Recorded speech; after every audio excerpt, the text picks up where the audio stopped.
നിങ്ങളുടെ ആദായ നികുതി റീഫണ്ടിന്റെ കാര്യം എന്തായി? ഇതുവരെ കിട്ടിയില്ലേ? ഇത്തവണ വൈകുന്നുണ്ട്. റീഫണ്ട് ക്ലെയിമിൽ അധികൃതർ കത്രിക വെക്കുന്നുണ്ടെന്ന പരാതികളും ശക്തമാണ്. ഇത്തവണ റീഫണ്ടിൽ കട്ട് 16%. എന്താണ് സംഭവിക്കുന്നത്? പരിശോധിക്കാം. ഒപ്പം നിങ്ങളുടെ റീഫണ്ട് സ്റ്റാറ്റസ് അറിയുന്ന രീതിയും ഞാൻ പറഞ്ഞുതരാം. ഒരു സാമ്പത്തിക വർഷത്തിൽ ആവശ്യത്തിലധികം നികുതി അടച്ചാൽ സർക്കാർ നിങ്ങൾക്ക് തിരികെ തരുന്ന പണമാണ് ടാക്സ് റീഫണ്ട്. റിട്ടേൺ ഫയൽ ചെയ്ത ശേഷമാണ് ഇത് ലഭിക്കുന്നത്. പക്ഷേ ഇക്കുറി ലക്ഷക്കണക്കിന് ഇന്ത്യക്കാർക്ക് ലഭിച്ച ടാക്സ് റിട്ടേൺ താരതമ്യേന കുറവായിരുന്നു. ചിലർക്ക് ഒന്നും കിട്ടിയില്ല. സർക്കാർ പറയുന്നത് മുൻ വർഷത്തേക്കാൾ റീഫണ്ടിൽ 16% കുറവുണ്ടായെന്നാണ്. അതായത് നികുതിദായകർക്ക് കിട്ടേണ്ട പണത്തിൽ 38,000 കോടി രൂപയുടെ കുറവ്.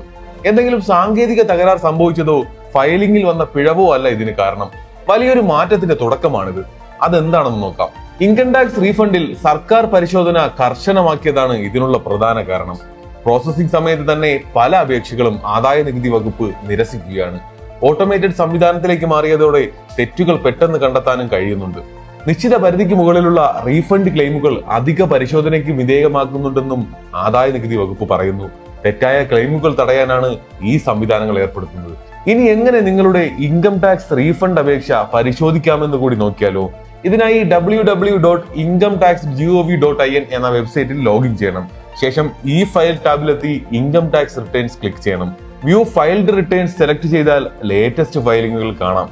വ്യൂ ഡീറ്റെയിൽസ് നോക്കിക്കഴിഞ്ഞാൽ റീഫണ്ട് സ്റ്റാറ്റസും അറിയാവുന്നതാണ്.